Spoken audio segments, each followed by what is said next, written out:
Stuka Joe here. This is a live video without announcing it, but what the hell. It's being recorded. This is the War of the Triple Alliance, La Guerra de la Triple Alianza. This is a game designed by Pedro Iñaki Martínez and published by NAC Wargames last year.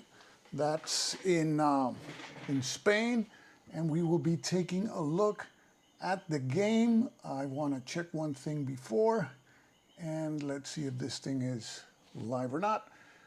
But we will be taking a look at the game, the components, and how it plays. It's a pretty simple game, but it's about a conflict that we never see any games on the conflict.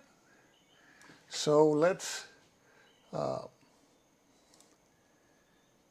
pop out the chat box, and I'll put the chat box in my big screen over here so I can take a look at the chats also. Okay, so let's take a look at the game. And this is a game about the Paraguayan War. And this is a conflict that occurred in South America, and that was 1864 to 1870. So it's contemporaneous with the American Civil War. It's the largest land conflict in the history of South America, and it was pretty uneven. It's called the War of the Triple Alliance because it pitted Paraguay, which is was a landlocked country, against Brazil, Argentina, and Uruguay. Now, Paraguay was fully mobilized at the beginning of the war, so Paraguay had its advantages were at the beginning, and but historically, it wasn't able to make any inroads and try to knock out Argentina or Brazil out of the war, and eventually it succumbed to the might of these two nations. So this is the board. This is a game that all its components come in two languages. This is a mounted map board. It's about 20 by 26, more or less, inches. It's a mounted map board. It has a side in English and the other side in Spanish. And I see Dan Pancaldi, Il Duce. How you doing, man? So it's a game that brings a set of cards in English, another set of cards in Spanish. Then you have the rule book in Spanish, the rule book in English, a playbook in English, a playbook in Spanish, and the map. So NAC is really trying to make a big effort to expand to the North America. So they're printing their games in two languages. Well, like Paths of Glory, yes, it looks like Paths of Glory in a sense because it's point to point. Yeah, but it's not card driven though. You're going to see that the game uses cards, but it uses cards more like for purposes of victory points and events.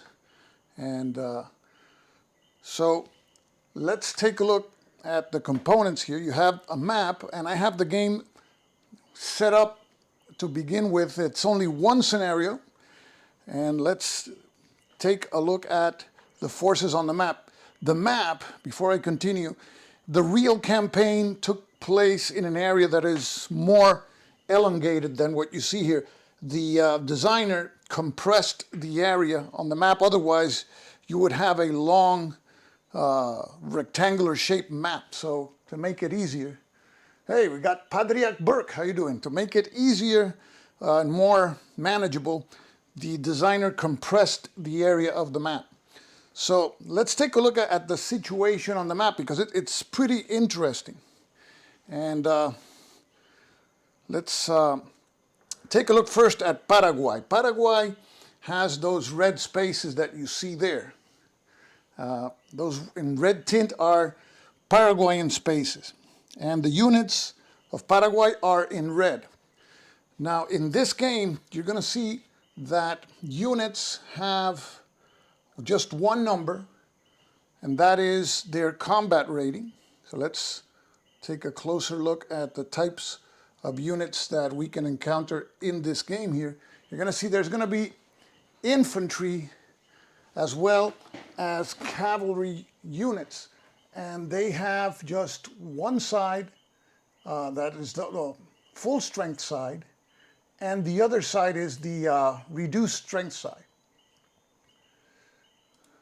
Okay, and one thing that is pretty cool, let me flip both units to their reduced sides so that you can see them here. Intentionally they look like worn out and torn, like here. See, but that's intentional. We have Danny Metal. Greetings from Uruguay. Okay, so Danny, if you're in Montevideo, you're going to show up here. We're going to show Montevideo pretty soon. So the units, in the back of the units looks like what happens when you tear out the counters and they rip.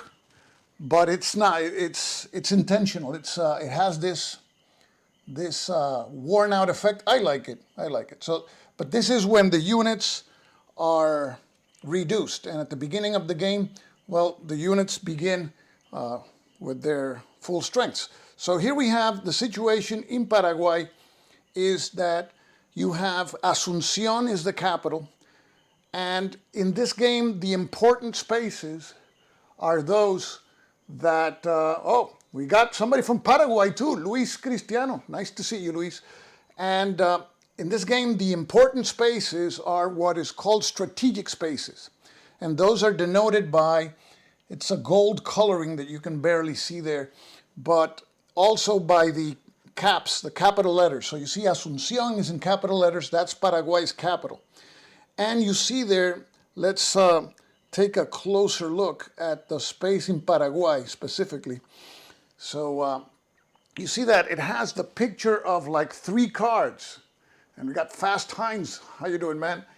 3 cards. So that space, if the Triple Alliance player captures Asunción, the player will get the number of victory points, 5 victory points, but also 3 cards. And that's important because in this game, the cards, and I'll show you how the cards look so that you get an idea. The cards are event cards. Like here you see Guaycurú natives harass Paraguayans, and there's an event by which there's a unit that comes in for the Triple Alliance, but there's a victory point value.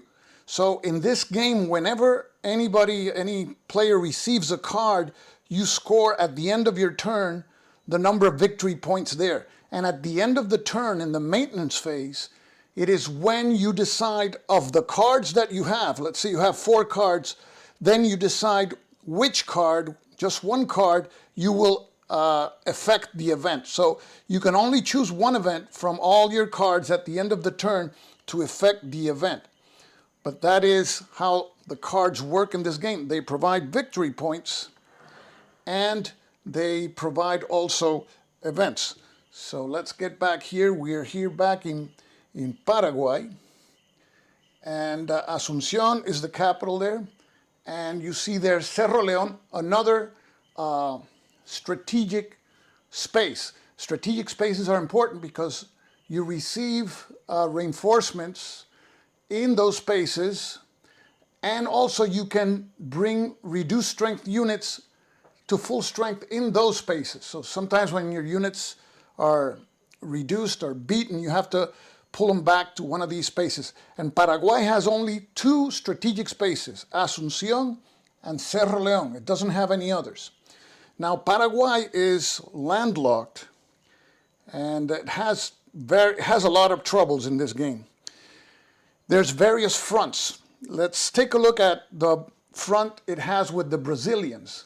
Let's go north here, and you're going to see here the area of Mato Grosso. And Mato Grosso is an area that in Brazil that has one space which is a strategic space, and it's this one here, which is Cuiabá. So that's the only strategic space in how do you say, in Mato Grosso for Brazil. But look at the number of Brazilian spaces that give cards to the Paraguayans. And this is something that I really like about this game. Oh, we got Texi Gander, number 5. How you doing, man? And this is something I like about this game. In order for you to stay competitive in the game, you got to get victory points. And to get victory points, you have to conquer spaces. So if you just sit back and do nothing, you're going to lose. Because you have to go on to the offensive. So you see that the game incentivizes, for example, the Paraguayans to push towards Cuiabá and take those spaces that you see there. Albuquerque, Corumbá, Miranda, Coxim. Coxim is worth 2, and Cuiabá is worth 3. So you have that's the situation in the north. And the Paraguayans start with their forces pretty much mobilized. In the north, they are more concentrated than in the south. You see here in the north, the Paraguayans have, let me get see if I can get my pointer. Let me see where it is. Okay. The Paraguayans have 2 units here in Concepcion.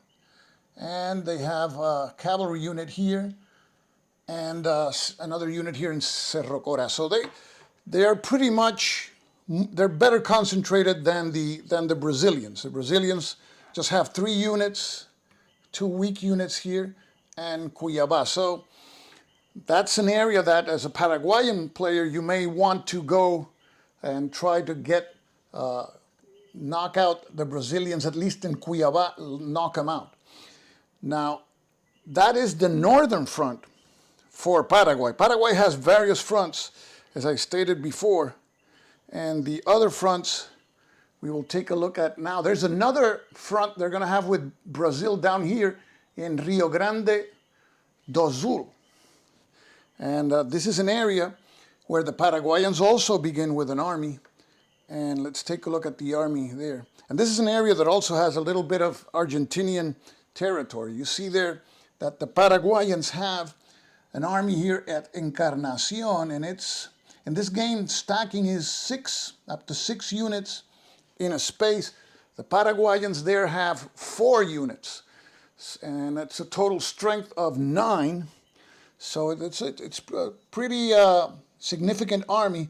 And there's not a lot in front of that army. You see there's just an Argentinian unit at Candelaria, and from there, it's pretty open, actually. So they would go into Brazil, and if they continue south,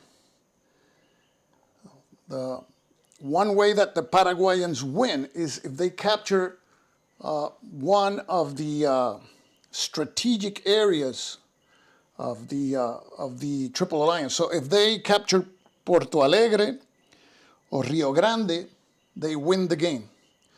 If they continue south and for some reason they capture here Buenos Aires, they also win the game. So Paraguay can win it in various forms. If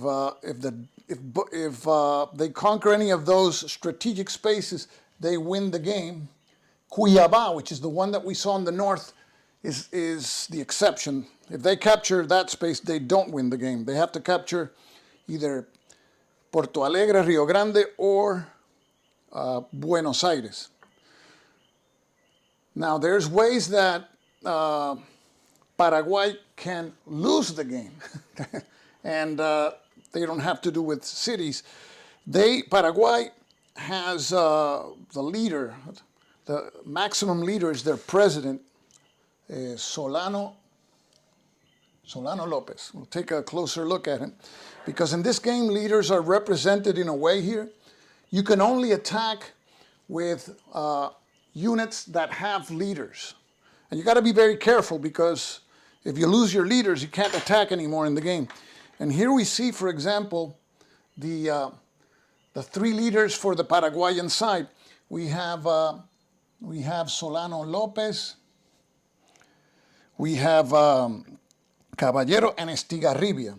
So if Estigarribia is captured, we see here the back of the counter for Estigarribia, it's 5 victory points for the Allies.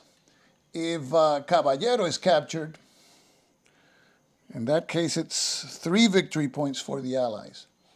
And if Solano Lopez is captured, that's like capturing the maximum leader here. It's an Allied victory because practically he is the one that caused the war in a sense. And he's everybody's after him. So that's Solano Lopez. On the other side, we have that the Triple Alliance also has 3 leaders.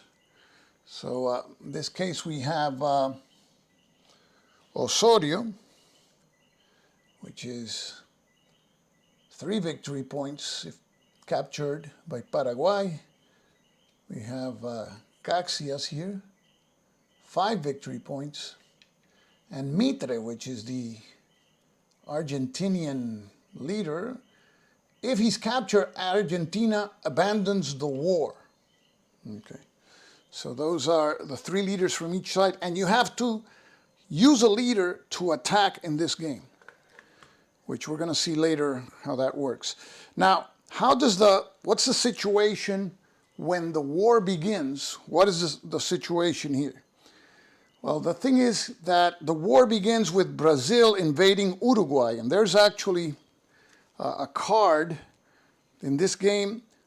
There's what's called the initial card for each side, and for the Alliance player, it's this card, Brazil invades Uruguay, and it reads that the Alliance player can only move Brazilian units, and they may not enter Paraguay or Argentina, and only Brazilian strategic spaces can be used for reinforcement or replenishment. So that's the first card in the game for the Alliance player. So the situation is the Brazilians have a substantial army here in this town, Jaguarão. And I forgot to mention that the Uruguayans in this game, at the beginning of the war, they're on the side of the Paraguayans. So the Paraguayans have an ally, but judging by the situation at the beginning of the game, that's not going to last for long. And because the Brazilians have a pretty significant army here in Jaguardo. You can see it has 3 units, total of 7 combat factors, and that army is going to be advancing, of course, by way of Cerro Largo and into Montevideo. So it's only a matter of a few turns, 1 or 2 turns, and then what happens is that the Uruguayans, once the Brazilians capture Montevideo, they knock the Uruguayans, after the Brazilians capture the city, they knock the Uruguayans out of the war, and then the Uruguayans can enter the war through card play, but on the side of the Triple Alliance, and they are actually one of the members of the Triple Alliance. But the Uruguayan forces are not very strong. Uruguay had been, before the conflict, involved in another war, so they were pretty exhausted. But just a thing to keep in mind, Uruguay begins the game allied to Paraguay, but it will switch sides at some point. Now, the main fighting we will see will occur on other spaces here. And at the beginning of the game, we see that the Paraguayans have their strongest army here in Itapiru. And this is an army that has 6 units. Let's spread it out so you can take a look at it, because this is a force to reckon with. So you see it, 6 units, 14 strength points, and of course the Argentinians in Corrientes won't be able to handle this army. So this is the main Paraguayan army, and this is the best shot that they have to try to knock Argentina out of the war. And the way they would do that is to keep pushing south along the Paraná River here. And when they get to this area here near Santa Fe, which is a strategic space for the Argentinians, they start getting cards. So the game encourages the players to take historical decisions that are realistic. The Paraguayans pushed to the south. They didn't get to Buenos Aires, of course, but the game forces you to do that. So here we see that there's 3 spaces that will give cards for the Paraguayans. Of course, while they're doing that, there's going to be another Paraguayan army, which is located here on the, we saw before at Encarnacion, and that one has 4 units. So you see that the Paraguayans are mostly all deployed, mobilized. They'll get some reinforcements, but it's they have to take advantage at the beginning of the game of the advantage that they have. Now the Paraguayans also have some fortifications that the Triple Alliance has to worry about. And here we see the fortifications in Curupaití. It starts with a garrison of 2 units there. And then there's another one here in Humaitá. Now in this game, when you resolve combat, you place units on this display. And combat is very simple. You just place your units and you roll, and you have to roll equal or less to your combat factor to cause a loss to the other side, and then the other side flips the unit to its reduced side if it's at full strength. Now, when you're attacking a fort, the defenders fire first, and you take the attacker takes casualties. But when an attack happens in a regular space, the attacker fires first, defender takes casualties, and then the defender fires back. So the game actually rewards the attacker again, because the attacker would fire first in combat, and then it's a matter of the defenders, whatever is left, they would be firing next. So let's see.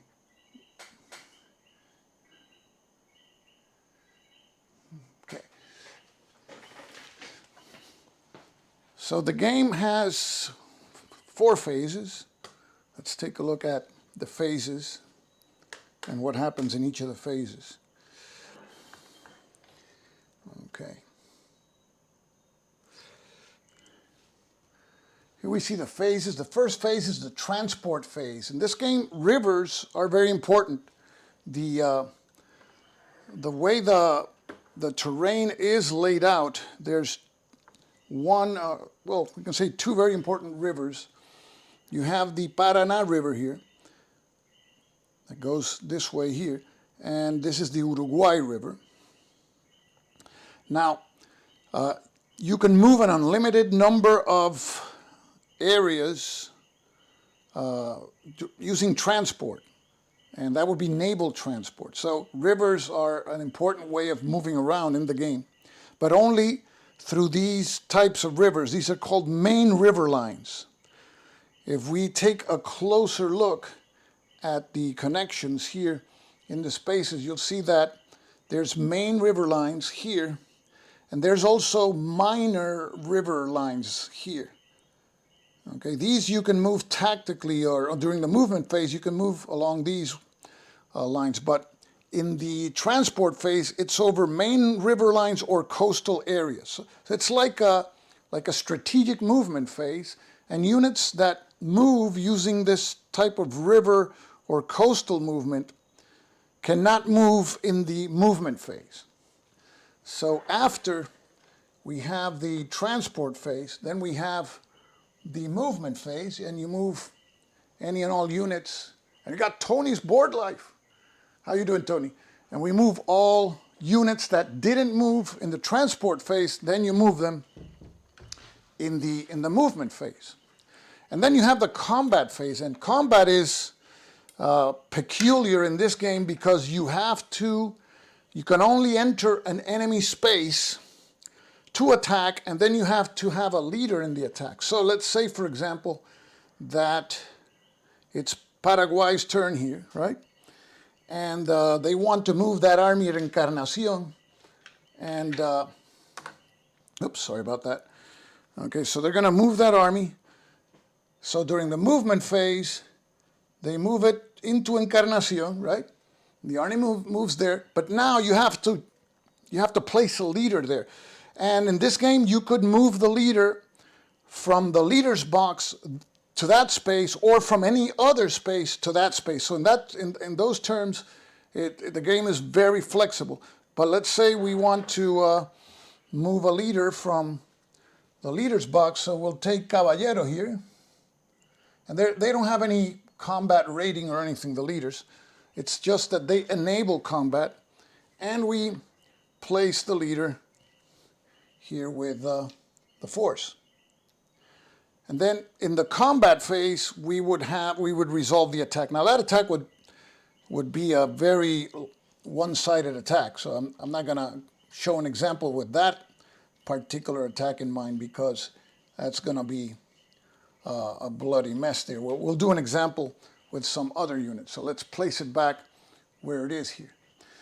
But you need leaders to attack. And then if your side, which has a leader, is eliminated in a battle, that leader gets captured. So you got to make sure when you attack with a leader, make sure that you are going to win, or at least you will have forces left. In this game, combat is resolved by rounds, and in lieu of firing, you can retreat. And let's resolve a combat situation. Let's place some units here. Let's say that the Paraguayans are going to attack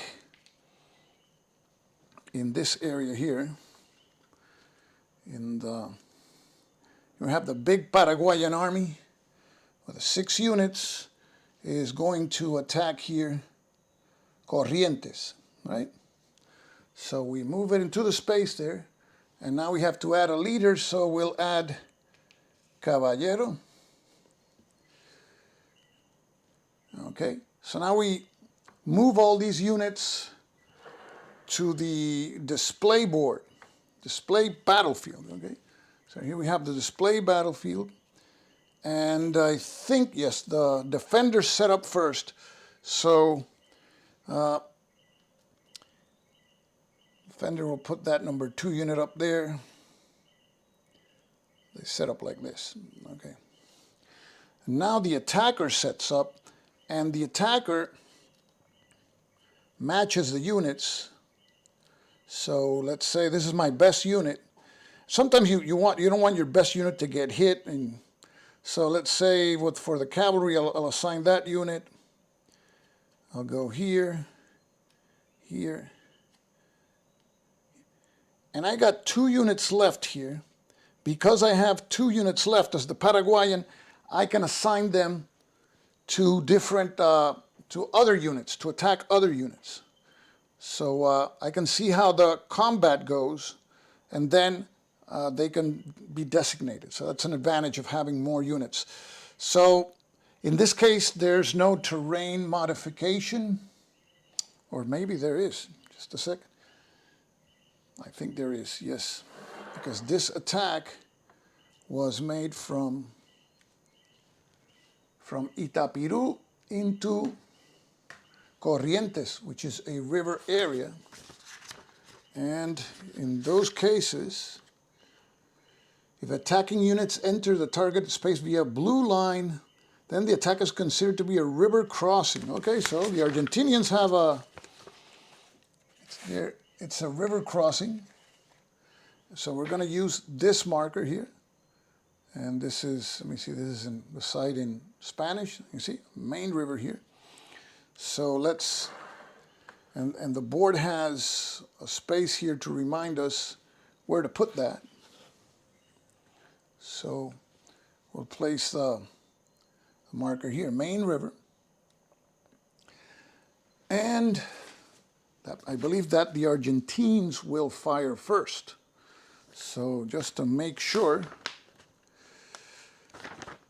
Okay, river markers. If the battle occurs on a main river or a coastal space, then the attack on a main river marker is placed in the battlefield display. And the defending player rolls first and applies hits first. Okay, so we start here with, let's start here with the top unit here. Number 2 unit, we need 2 or less, and the roll is a 4, so that one's a miss. Next unit, we need 2 or less, another 4. Argentines don't want to fight too much today. And the other Argentine unit, 2 or less, a 5. And now the cavalry unit needs a 1, and the cavalry unit hits. So that means that this unit here across is reduced. Okay. And now it's the Paraguayan's turn to fire.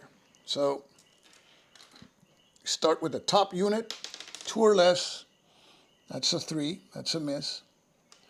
Next unit, another 3, so that's another miss. Next unit, a 5, so the Paraguayans aren't doing too well either.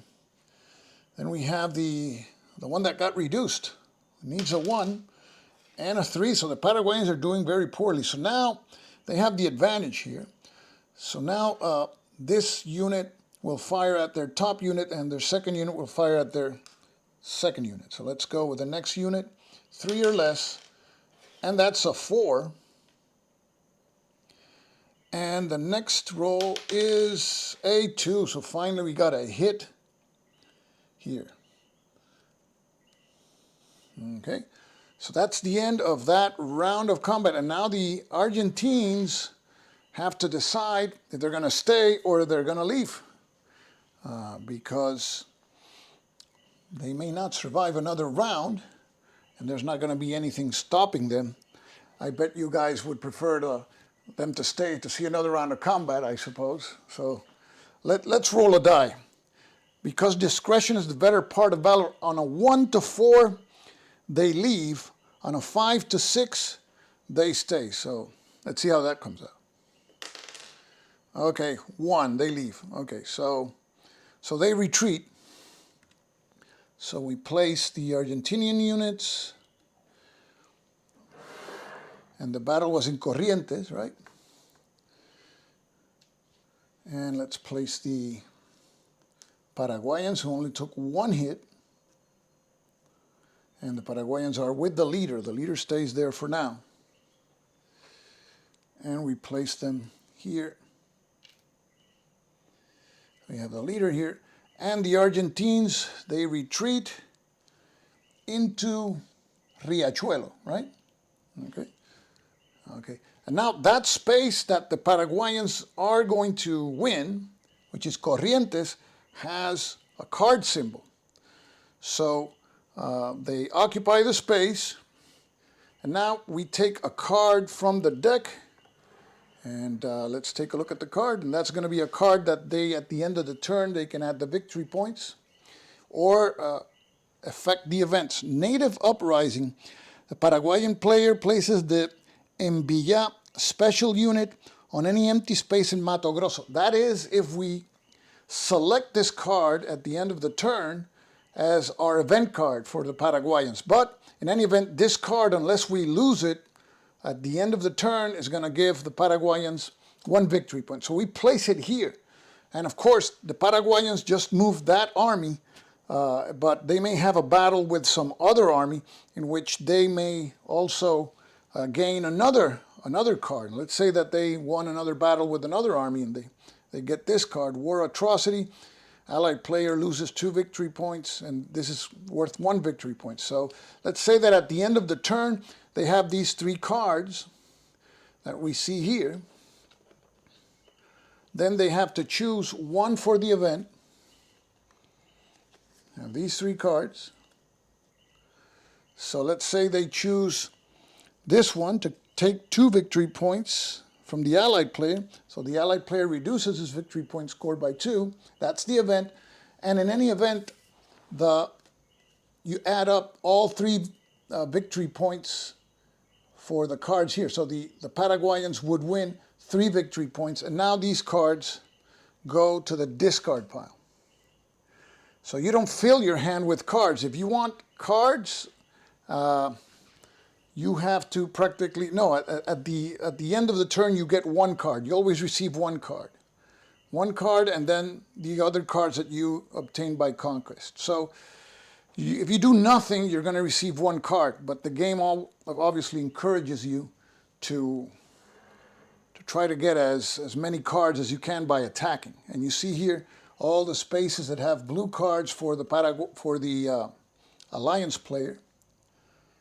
So there's a lot of spaces worth cards, and the same for the Paraguayans. You have cards in spaces here, Argentinian spaces, Brazilian spaces. And what else? The turn, we saw combat, maintenance phase, and the game ends whenever either Solano is captured or Paraguay captures one of these spaces that we talked about, or what's the other situation?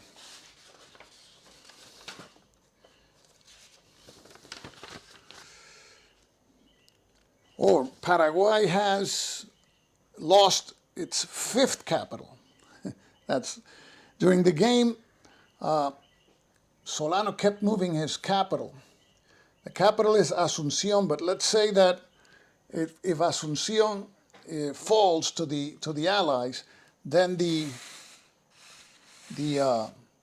Paraguayans can choose another capital, and they take another one of these capital markers, and they can place the marker, let's say here, in Punta Pará, right? If they lose that capital there, then they, let's say that one's lost, they have a 3rd capital marker, and let's say they place it here.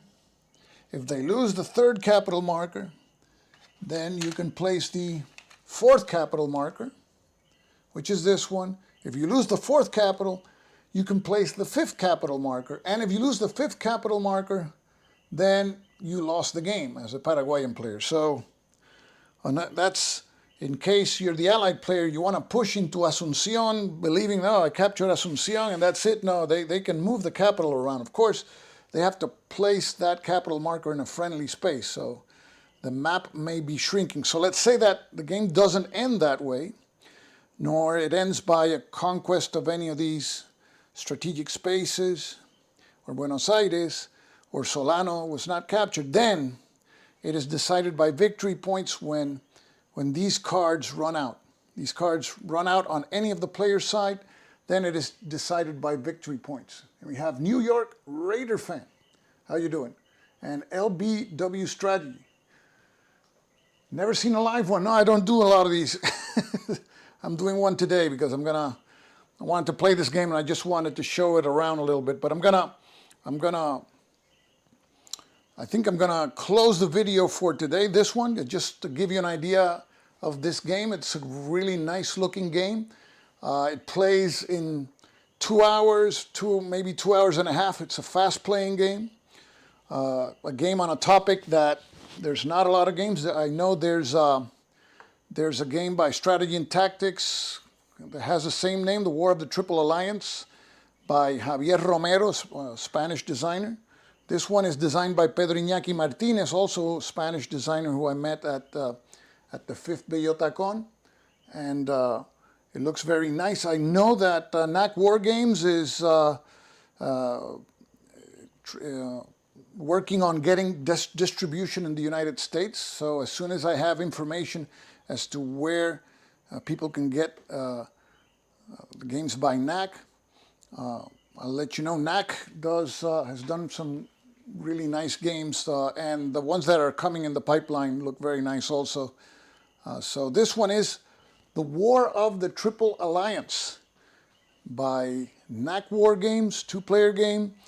And I'll be doing a preview video on the game and showing examples of play, so that's coming up next. But I just wanted to give like a little taste of what the game's about here, even though it's a live video. So I want to thank you all for tuning in, And as I always say, this is Stuka Joe, signing off for now. Thanks for watching, guys.